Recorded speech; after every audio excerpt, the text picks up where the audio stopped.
Are you guys having the same dream I am?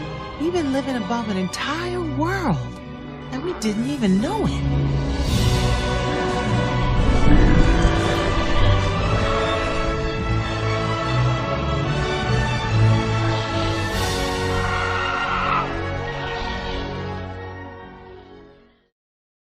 So hat es sich angefühlt, in den Yosemite Nationalpark hineinzufahren. Doch fange ich mal von vorne an. Ich bin jetzt Venice Beach hochgefahren und hier am Santa Monica Pier.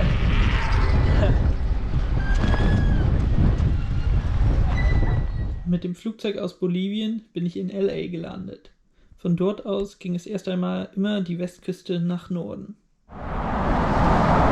Diese Straße ist ein wenig furchtbar.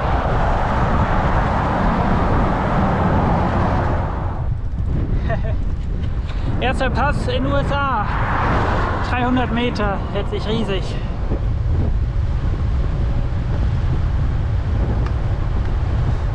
An der Küste habe ich an abenteuerlichen Orten, wie in dieser Steilküste, übernachtet. So, hier an dieser etwas weniger schönen Stelle, bei etwas weniger schönem Wetter, habe ich es geschafft. Ziffer Nummer 5. Ich glaube, Ziffer Nummer 6 wird nichts mehr auf dieser Reise. Es war eine ganz schön anstrengende Ausfahrt. Jetzt auf 1522 Fuß, was auch immer das heißt. Ich habe den Radweg an der Küste entlang jetzt hinter mir gelassen und fahre jetzt etwas ins Inland rein. Und hier habe ich schon schöne Straßen gefunden, wie diese hier. Das gefällt mir.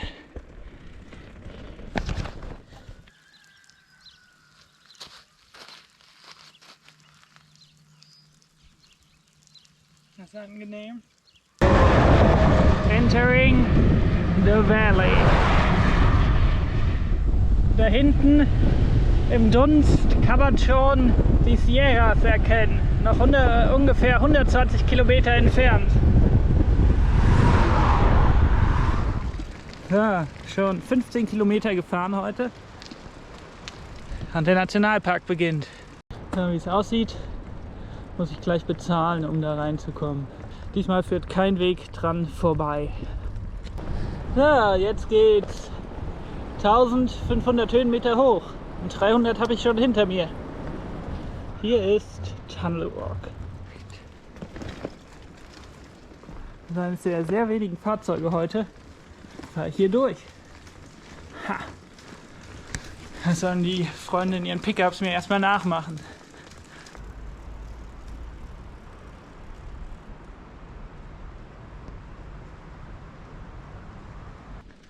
Anscheinend ist hier der ganze Wald mal abgefackelt. Vor gar nicht allzu langer Zeit.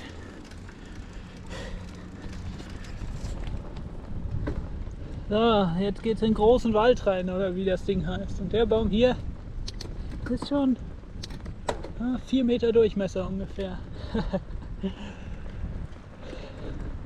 Hier sind ein paar sehr große Bäume.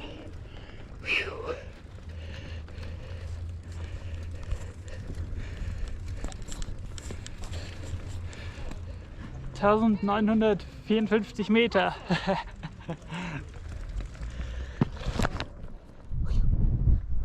Da unten kann man sehen, wo ich heute Nacht übernachtet habe.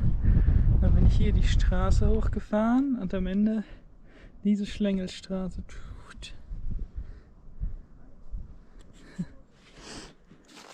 Mit Tannenzapfen dieser Größe, da lasse ich lieber den Helm auf heute Nacht, wenn ich schlafen gehe.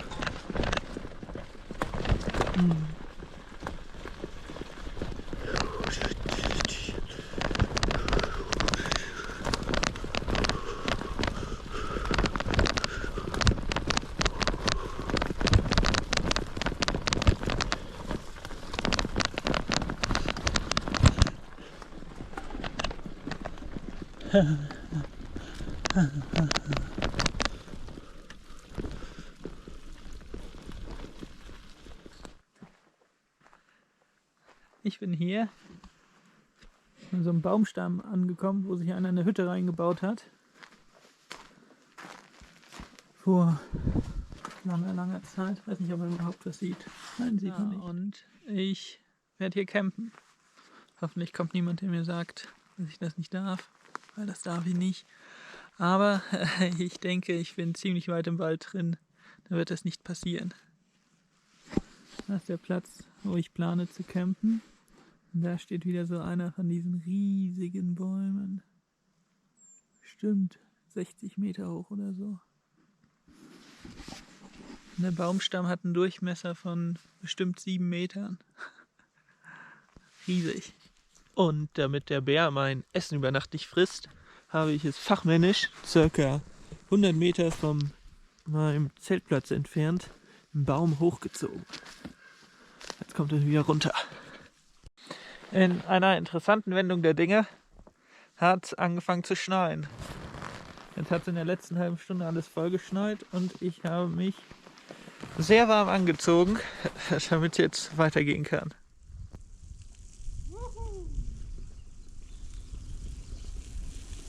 Im Schnee fuhr ich dann zum General Sherman Tree, dem voluminösesten Baum der Welt. So, mir wurde gerade erzählt, dass ich die Straße, wo ich langfahren will, dass ich da nicht durchkomme. Das ärgert mich ein bisschen. Ich bin mir nicht sicher, ob ich es trotzdem probieren soll. Weil sonst bin ich hier schon wieder 2000 Höhenmeter umsonst hochgefahren. Und eigentlich würde die Straße jetzt mehr oder weniger eben immer mal 50 Meter hoch, 50 Höhenmeter runter und so gehen. Und ich habe echt keine Lust, bei dem Wetter jetzt 2000 Höhenmeter bergab zu fahren, dieselbe Straße, die ich gestern hochgefahren bin. Deshalb muss ich mal schauen. So, jetzt wird getrennt. Und ich komme nicht weiter.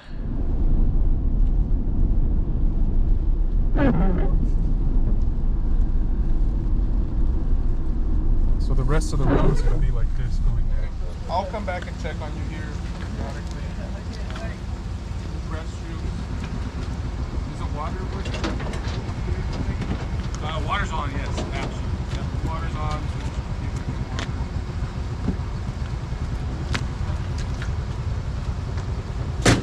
Thank you guys. It's not the best. It's full. Nachdem er mich mitgenommen hat, gab mir der nette Parkranger noch den Rest seines wunderbar warmen Kaffees. I ran out of coffee and I had to buy the cheap stuff, so. So, ich stehe jetzt an der Straße, aber ich habe echt keine Lust, 2000 Höhenmeter bei dem Wetter bergab zurückzulegen. Die Straße ist super rutschig und so, deshalb werde ich jetzt hoffen, dass jemand vorbeikommt, mit dem ich mitfahren kann. So, an der Stelle stand ich gestern schon mal, nur jetzt geht's bergab. Ich wurde noch von ein paar Leuten ungefähr 1000 Höhenmeter mit runtergenommen. 500 oder 800 sind es immer noch nach unten. Und es scheint die Sonne. Wer hätte das gedacht? Gerade eben habe ich doch gefroren wie sonst was. Jetzt ist mir schön warm. Schade, dass ich auf der Seite runter muss, aber ich freue mich, dass ich nicht mehr im Schneesturm stehe. Da unten habe ich geschlafen vor 2 Tagen. Ich bin jetzt auf ungefähr mehr oder weniger 1200 Höhenmetern am Rande des Yosemite Nationalparkes und ich habe hier eine super Stelle zum Campen gefunden und hier unten fließt ein Fluss, sehr kalt, und was ihr hören könnt, ist ein großer Wasserfall, der hier um die Ecke ist, da unten. Ja, und hier kann ich gut campen. Ich hoffe, dass mich heute kein Bär und auch kein Cougar besuchen kommt. Da standen am Eingang zu diesem Wanderweg, hier standen da ein bisschen Warnschilder, aber ich hoffe, das passiert nicht.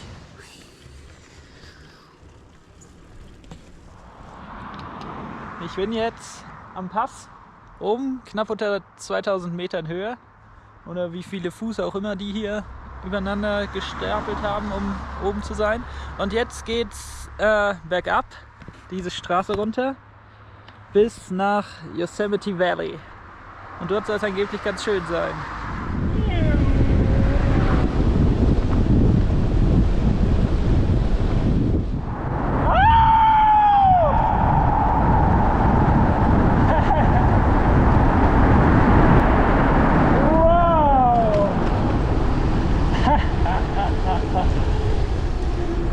sieht ja cool aus hier. Und auch wenn ich an diesem Tag kein Glück mit Dinosaurier-Sichtungen hatte, war ich von den umliegenden Bergen, Felswänden und Wasserfällen stark beeindruckt. Ein großer Wasserfall. Ich muss schon sagen, das hier hätte ich nicht erwartet. Solche riesigen Felswände.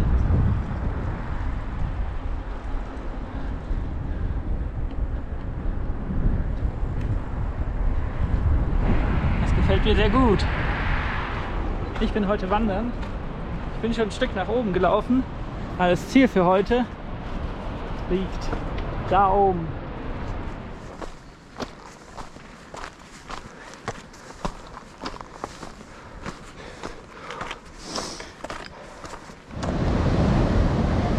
Ganz schön großer Wasserfall hier.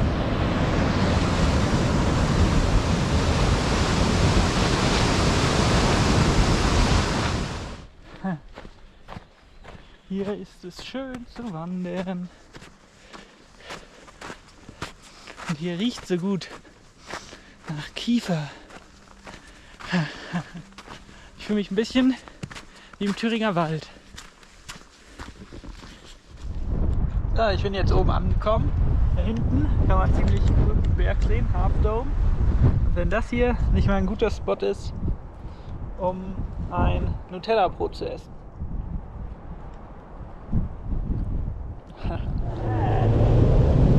Wow.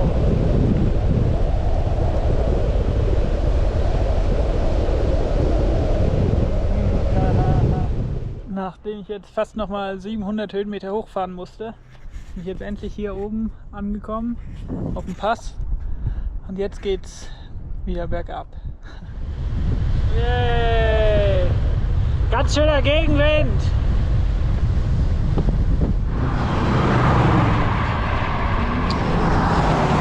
Das hier ist ohne Zweifel die beschissenste Straße, auf der ich jemals Fahrrad gefahren bin. Das ist absoluter Dreck hier. Und unten war sogar noch ein Schild, auf dem stand Achtung, Fahrrad, share the road. Ja, sehr witzig. Ja. Die LKWs ziehen hier vorbei. Man hat genau ungefähr 20 cm, auf dem man überhaupt fahren kann. Weil sonst wird es super holperig oder mit Schotter. So ein Dreck, Mann. Und das hier ist angeblich Fahrradinfrastruktur. So ein Mist.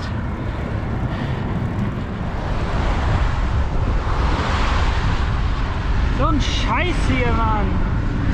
So ein Dreck. Wie man sehen kann, war ich von der Straße nicht sehr begeistert. Doch es wurde besser. So, jetzt geht's durch Silicon Valley.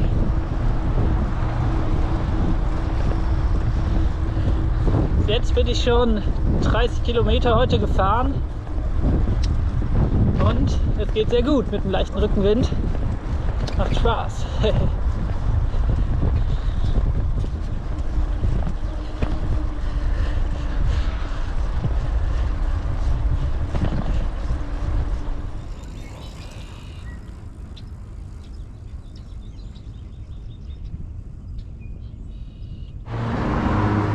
Radfahren in San Francisco heißt, es geht bergauf. Und auch ab und zu bergab.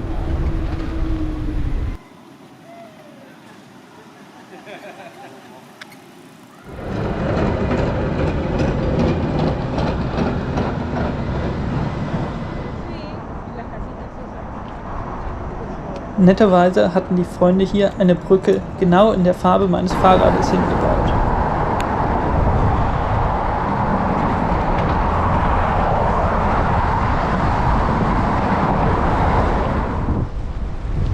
Nachdem es noch über ein paar Hügel drüber ging, folgte ich der Küstenstraße immer nach Norden. Doch leider begleitete mich nicht nur ein schöner Blick, sondern auch ein ganz schöner Gegenwind.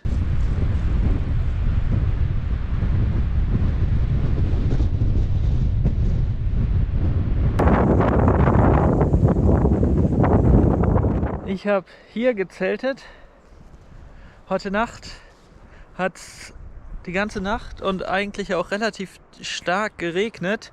Das Zelt ist komplett nass, aber alles andere ist einigermaßen trocken geblieben. Und ich habe hier ein paar Freunde, die mich beobachten.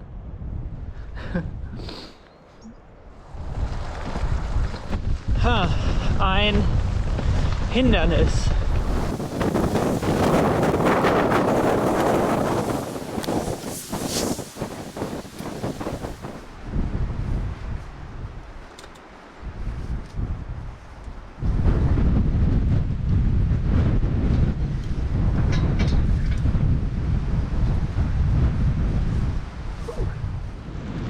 Heute ist etwas regnerisch, aber die Landschaft ist schön und das Allerbeste ist der Gegenwind. Er ist nicht mehr da. Gestern war ich kurz davor, vom Gegenwind etwas gebrochen zu werden und hatte ziemlich schlechte Laune, als ich in dem Ort war, wo ich hin wollte und mir dann was zum Schlafen suchen wollte. Da musste ich noch einkaufen und habe vom Supermarkt 3 andere Radfahrer gesehen, die einen Schlafplatz in einer Kirche ausgemacht hatten mit einem Pfarrer dort. Und da konnte ich mich denen anschließen und hatte eine schöne Nacht im Trocknen und endlich mal wieder eine Dusche. Jetzt ohne Gegenwind habe ich wieder gute Laune, trotz Regen. So, 92 Kilometer gefahren heute, einiges am Bergauffahren und Bergabfahren. Und jetzt bin ich angekommen. Was? Hier an der Straße? Ja. Da kommt mein Warm Showers Host und holt mich ab. Dem Regen entflohen konnte ich 2 Tage bei dieser netten Familie bleiben. An einem davon half ich bei der Steinernte.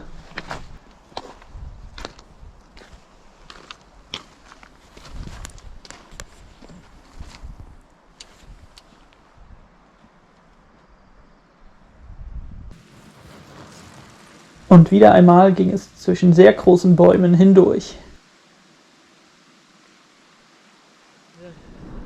Gigantisch!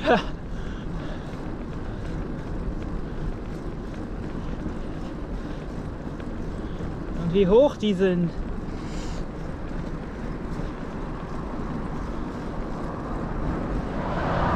Diese unglaubliche Fahrradinfrastruktur hier mal wieder.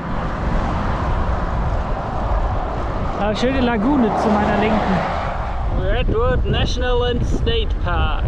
Yes!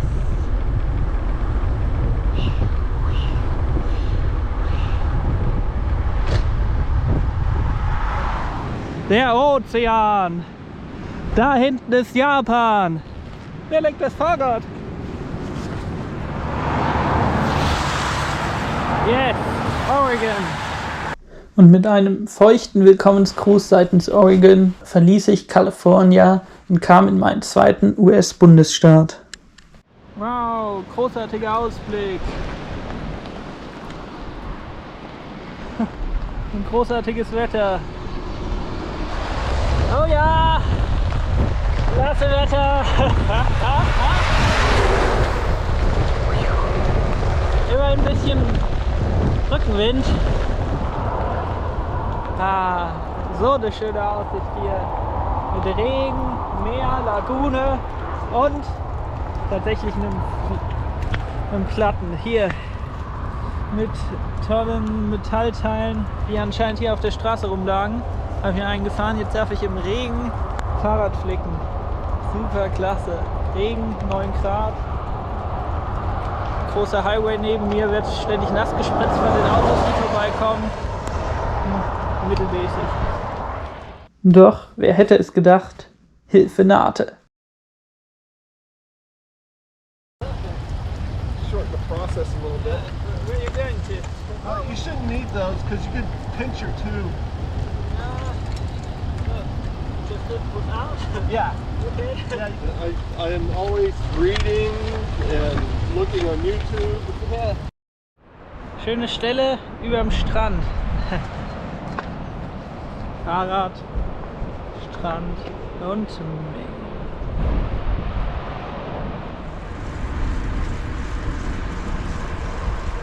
Irgendwann verließ ich die Küste Oregons wieder und fuhr an 2 weniger nassen Tagen bis nach Portland.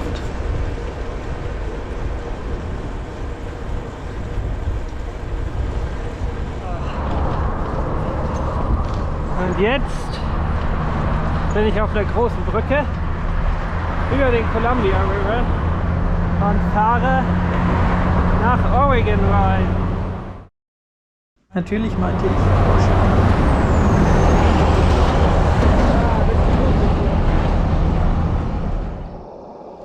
Ich bin jetzt wo angekommen, wo ich zelten werde, hier unter diesem Baum. Auf so einem Weg in einem Park, gerade so ein bisschen aus so einer Stadt raus. Eigentlich wollte ich in einem anderen Park übernachten, weil es soll heute Nacht und wie es auch heute den ganzen Tag immer war, immer mal wieder regnen und so. Aber da wurde mir gesagt, dass dieser Park streng überwacht wird und dass man da rausgeschmissen wird, wenn man da nachts bleibt. Frage ich mich, warum? Naja, dann, das war auf der anderen Seite von dieser Stadt hier. Da muss ich jetzt noch ungefähr 15 Kilometer fahren, bis ich da durchgekommen bin und hier in diesem Park gekommen bin. Und so richtig gut ist das nicht. Hier ist die Bahnstrecke gleich daneben, da fahren ständig riesige Güterzüge lang.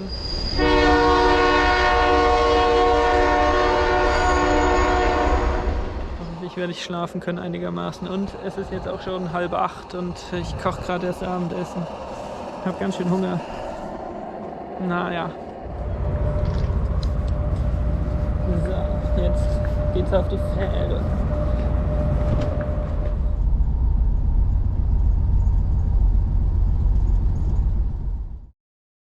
Ich wählte mir die Route mit der größtmöglichen Anzahl an Fähren aus, über Seattle wieder zur Olympic Peninsula zu kommen. So, jetzt nehme ich wieder eine Fähre, um von Seattle auf die Olympic Peninsula zu kommen. Es geht bergab und dort sind ein paar Hügel. Ich bin jetzt auf der Olympic Peninsula, noch ungefähr 1,5 Tage und dann bin ich im letzten Land meiner Reise, in Kanada.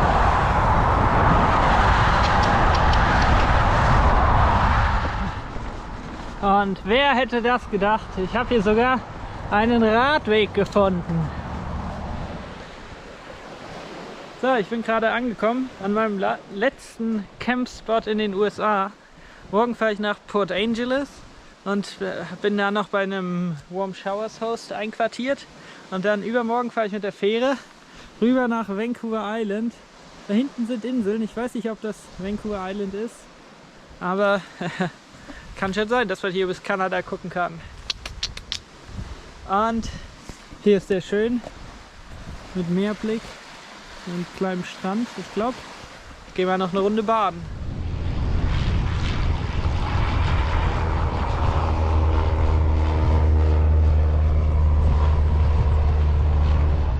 Es geht jetzt immer geradeaus bis Kanada. Insgesamt in den USA habe ich 3330 Kilometer zurückgelegt. In nur 1,5 Monaten. Und das war's mit den USA für mich. Jetzt geht's nach Kanada.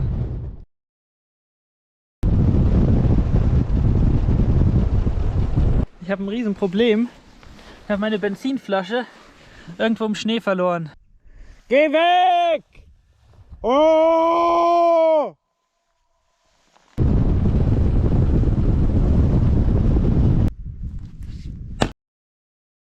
Bleibt dran für die Abenteuer in der kanadischen Wildnis.